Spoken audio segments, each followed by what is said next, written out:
A mafia boss returned home to find his uncle's fiancée waiting in the estate. One look changed everything. She was being blackmailed into marriage with a 70-year-old man, trapped by forged documents and cruel schemes. When he discovered the truth, something inside him went violent. Some claims are worth starting a war over. If you're new here, subscribe and comment your location. Now let's begin. Sign here, here, and here. Initial the bottom. And congratulations, Miss Castellano. You're about to become a very wealthy woman. Adriana Castellano stared at the lawyer's manicured finger tapping the marriage contract, her stomach churning with barely suppressed nausea. The ornate sitting room of the Romano estate pressed in on her from all sides. Gold-leafed furniture, priceless artwork, marble floors that probably cost more than most people made in a lifetime. Everything screamed obscene wealth and power. Everything screamed trap. "I need a moment," Adriana said, her voice steadier than she felt. It's a big step."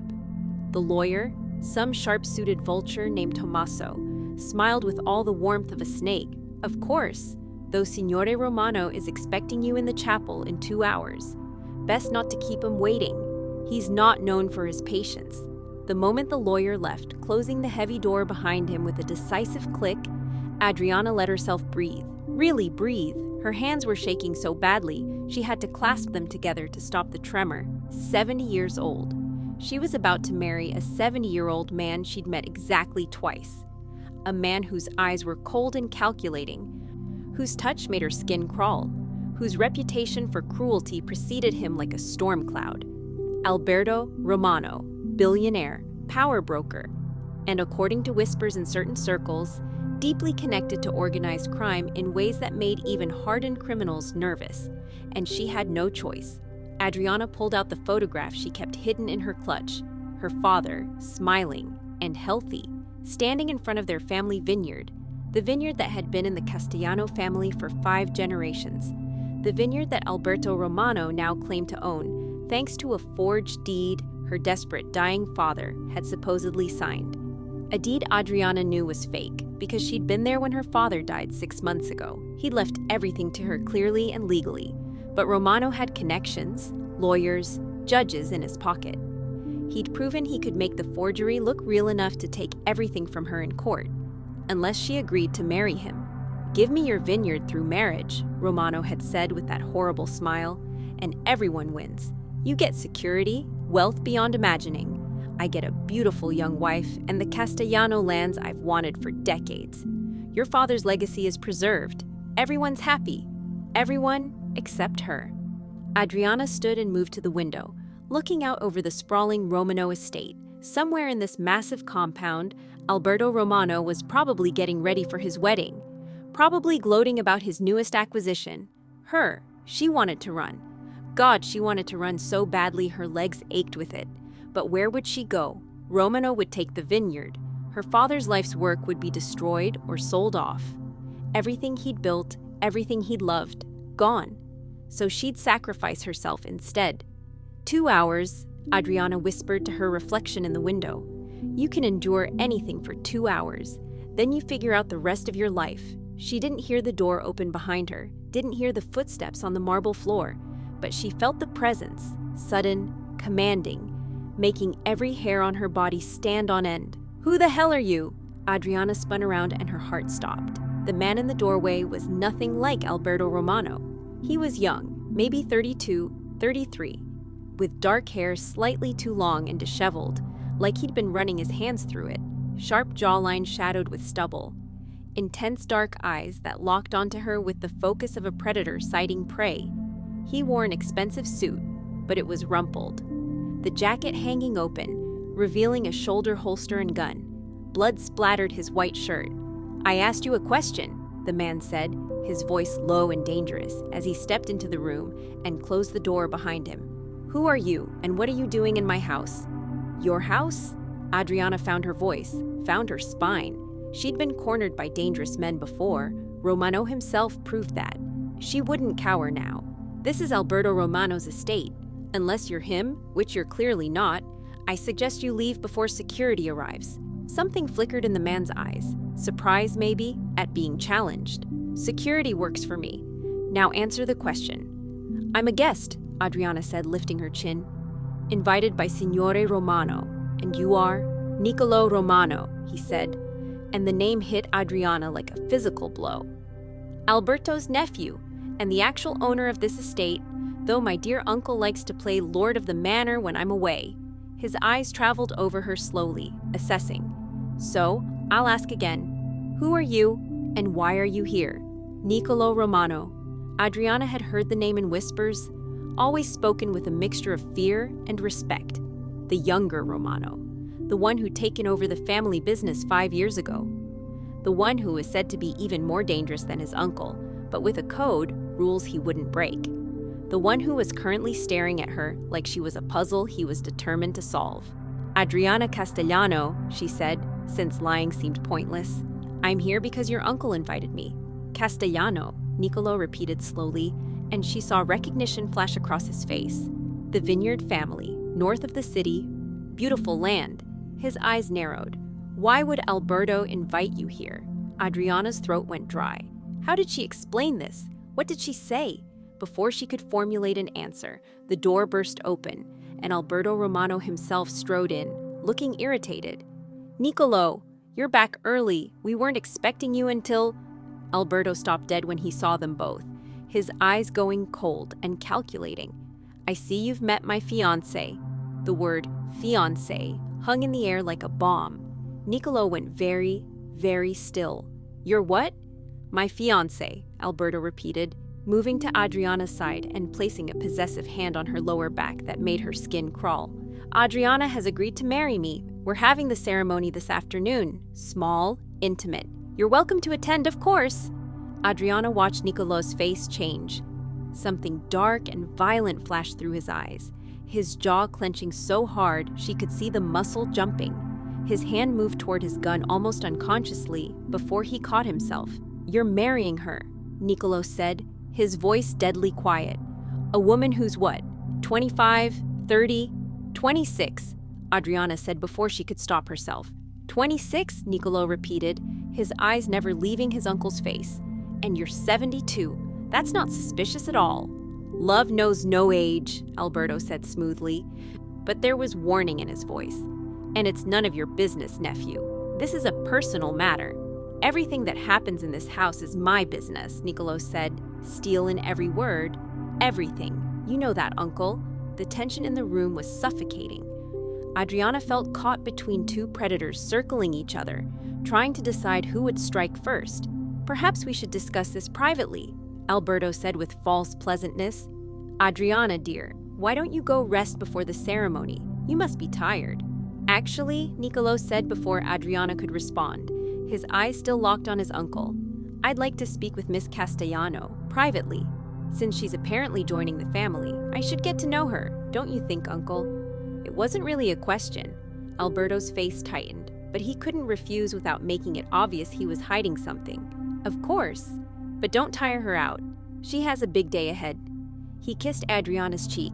She fought not to flinch, and left, closing the door with more force than necessary. The moment they were alone, Niccolò turned to her with an intensity that made her step back involuntarily. Tell me the truth, he said, moving closer. Right now, why are you really marrying my uncle? And don't give me some bullshit about love.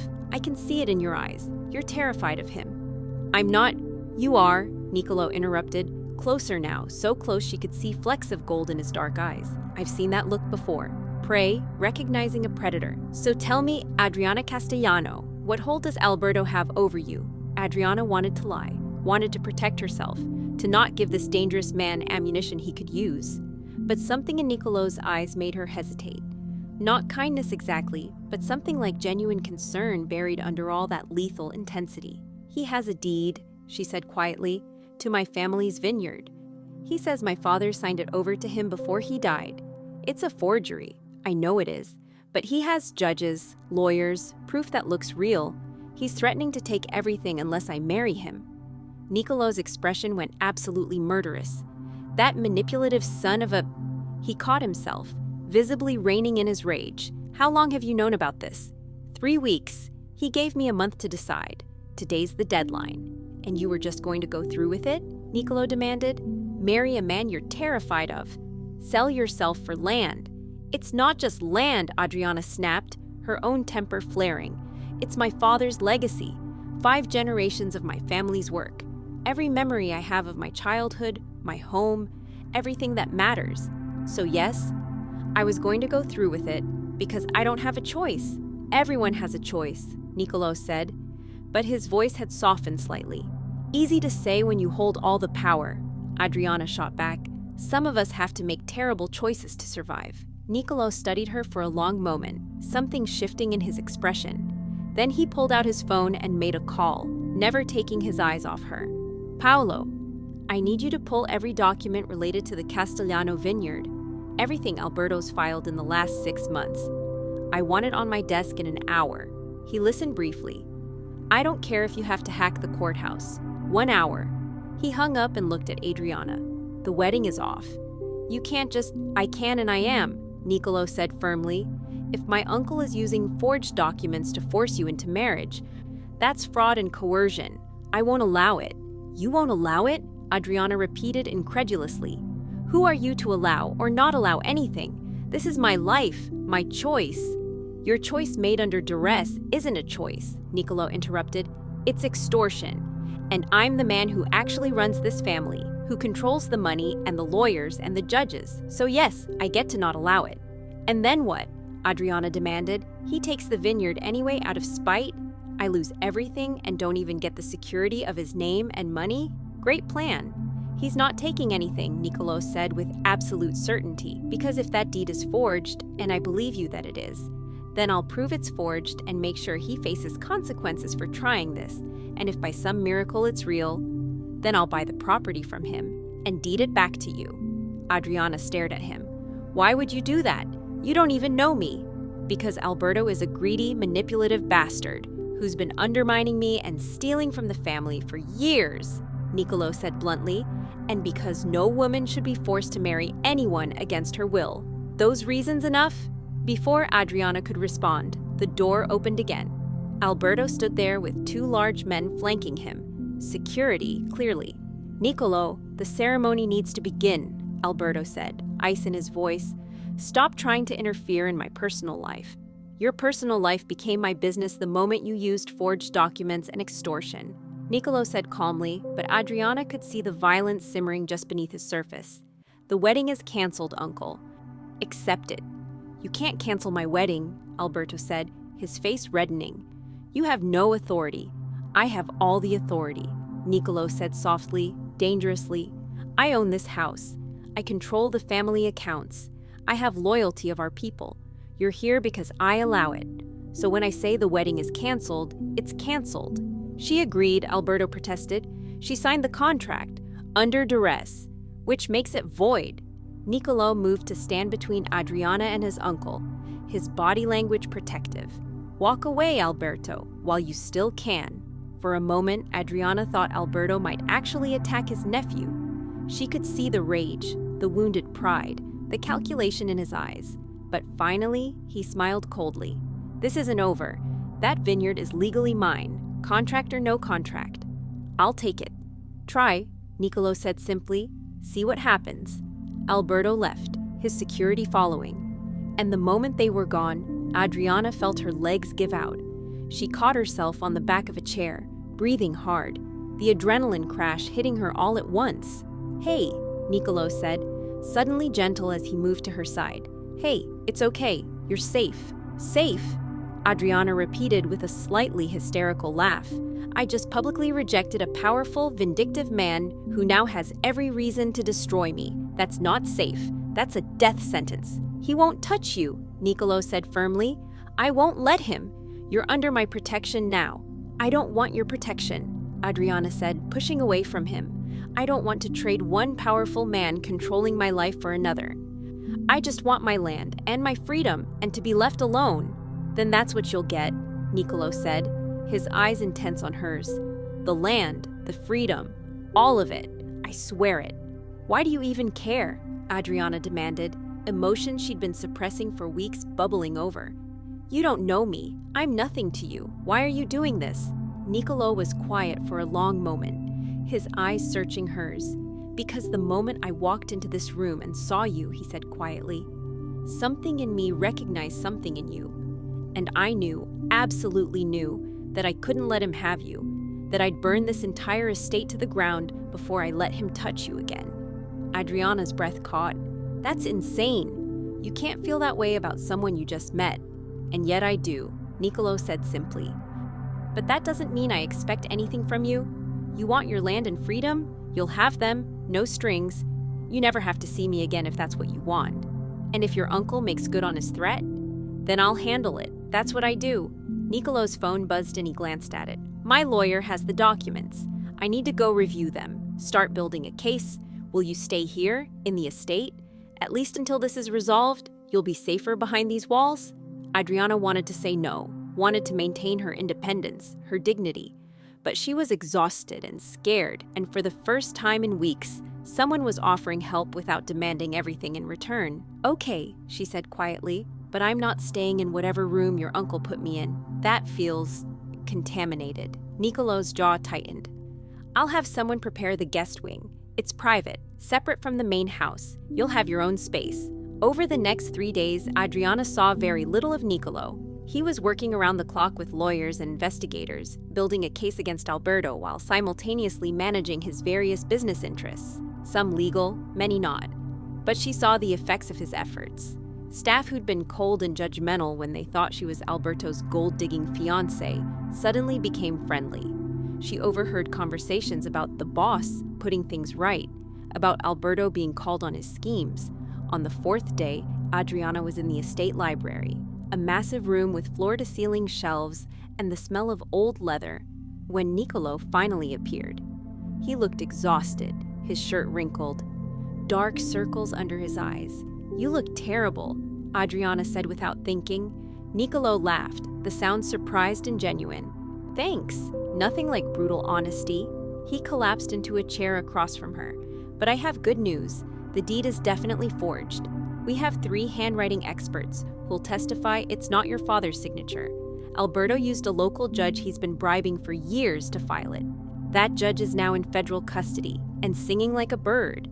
Adriana felt tears spring to her eyes. Really? You're sure? Completely sure. The vineyard is legally yours. Always was. We're filing paperwork today to void Alberto's fraudulent claim. By tomorrow, it'll be back in your name officially. I don't know how to thank you, Adriana said, her voice breaking. You saved my life, my home, everything. You don't need to thank me, Niccolò said, but something in his eyes was warm, almost tender. I told you I'd handle it. What happens to Alberto? Adriana asked. Niccolò's expression went cold. He's being encouraged to retire, permanently, from everything. If he's smart, he'll take the offer and disappear to his villa in Sicily. If he's not smart, he let the implication hang. They sat in comfortable silence for a moment before Adriana spoke again. Why did you really help me? And don't say it was just about stopping Alberto. I've been thinking about what you said, about seeing me and knowing. What did that mean? Niccolò looked at her for a long moment, something vulnerable showing through his dangerous exterior. You want the truth? Always. The truth is I've spent my entire adult life in this world. The violence, the power plays, the constant calculating of advantage and threat.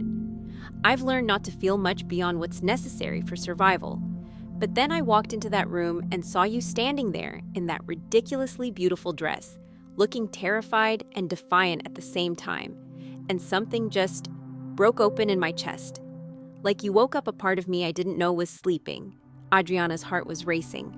Niccolò, I know it's insane, he continued, his voice rough. I know we just met. I know I have no right to feel this way about you. But I can't help it, Adriana. You walk into a room and suddenly it's the only room that matters. You speak and it's the only voice I want to hear. And the thought of you marrying Alberto, of him touching you, it made me violent in ways I haven't felt in years. That's terrifying, Adriana whispered. I know, I'm sorry. You came here looking for freedom, and I'm probably making you feel trapped in a different way. Niccolò stood, putting distance between them. Your vineyard will be back in your name tomorrow. I'll have my lawyer arrange a protection detail for you. Make sure Alberto can't retaliate. After that, you never have to see me again if you don't want to. What if I want to? The words came out before Adriana could stop them. Niccolò froze. What? What if I want to see you again? Adriana stood, moving closer to him, her heart pounding.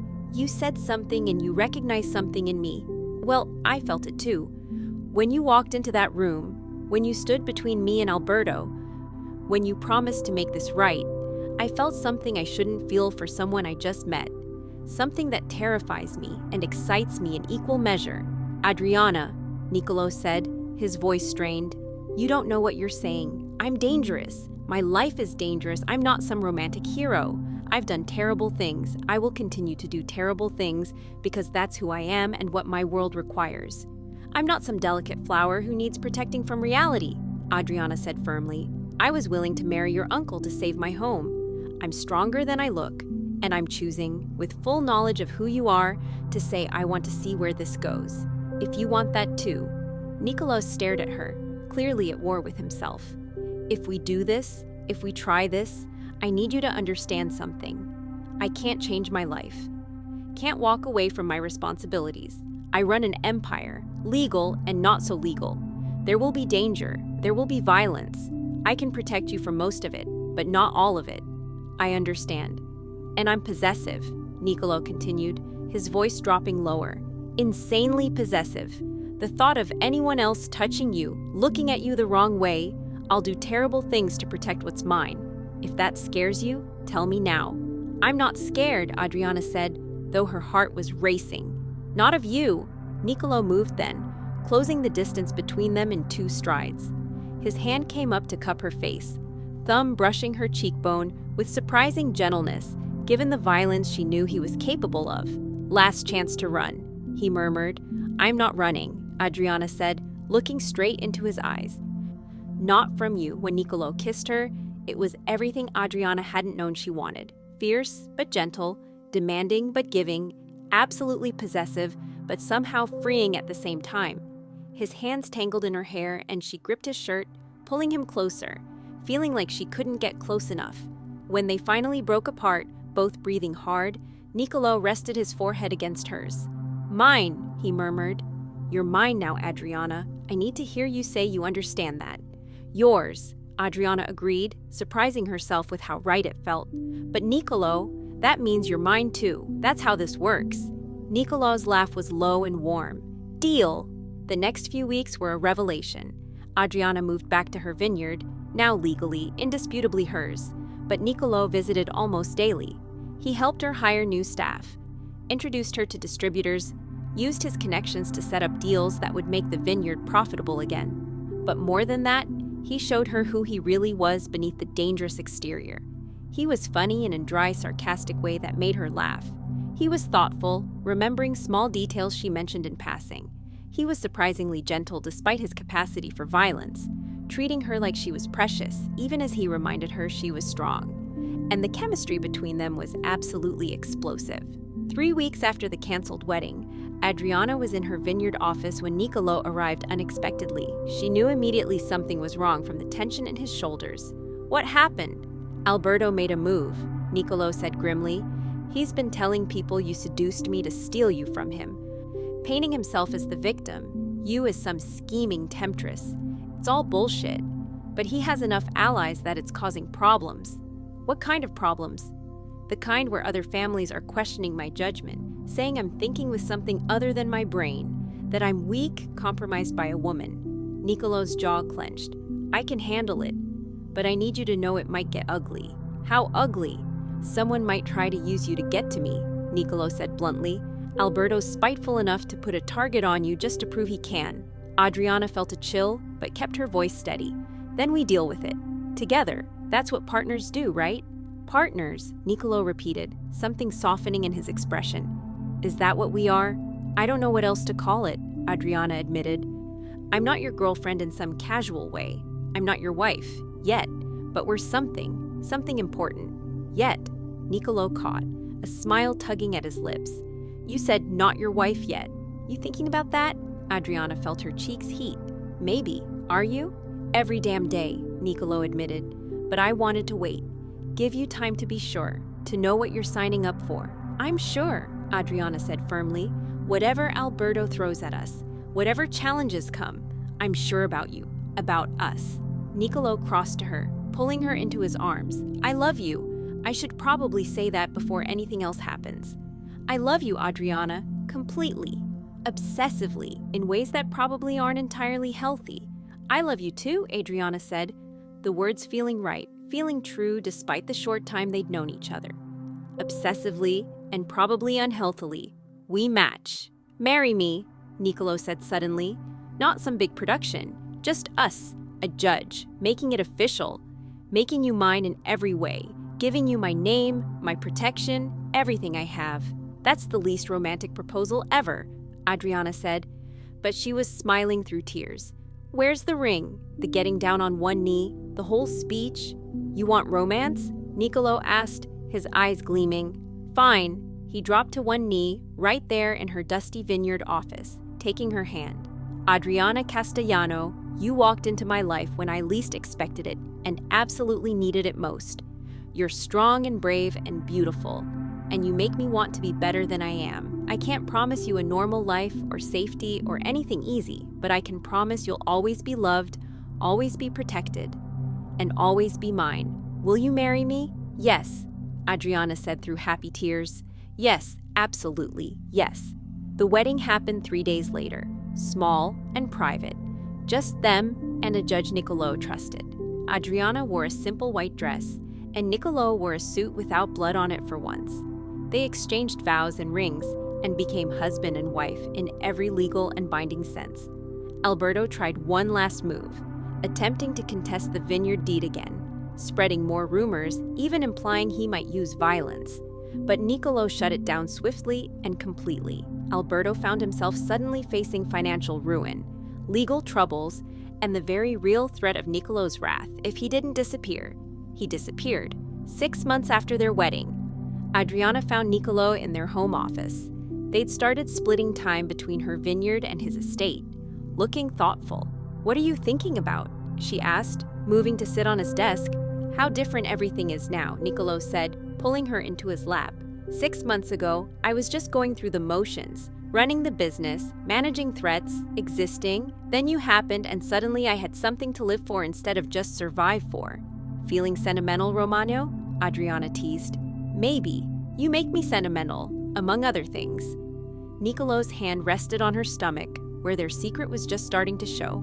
We should tell people soon. About the baby. We will, Adriana agreed, covering his hand with hers, though your mother already knows. She has a sixth sense about these things. She's going to be insufferable, Niccolò groaned, already planning the nursery, knitting things, telling everyone who'll listen that she's going to be a grandmother. She's excited, Adriana said fondly. Let her have this. As long as she doesn't try to name our child, Niccolò muttered. But he was smiling. Adriana looked at her husband, this dangerous, possessive, surprisingly tender man who'd saved her from one nightmare and given her a different kind of intense, passionate life in return. It wasn't the life she'd planned. It wasn't simple or safe or anything close to normal. But it was hers. It was theirs. And she wouldn't change a single thing. I love you, she said simply. I love you too, Niccolò replied, kissing her softly. My beautiful wife who was supposed to marry my uncle and instead stole my heart. Best theft ever. Technically, you stole me, Adriana pointed out. Best theft ever, Niccolò repeated, for both of us. And looking at him, at the life they'd built from chaos and danger and an impossible moment of recognition, Adriana had to agree. Sometimes the worst circumstances led to the best outcomes. Sometimes being forced into an impossible situation opened doors you never knew existed. And sometimes the man you were most afraid of turned out to be exactly the man you needed. Thank you for watching this explosive story of obsession, betrayal, and forbidden love. Now we want to hear from you. Could you fall in love with someone who claimed you from someone else? Would you choose a dangerous love over a safe prison? Drop your answer and your location in the comments below, and don't forget to subscribe for more intense Mafia romance stories that will keep you on the edge of your seat.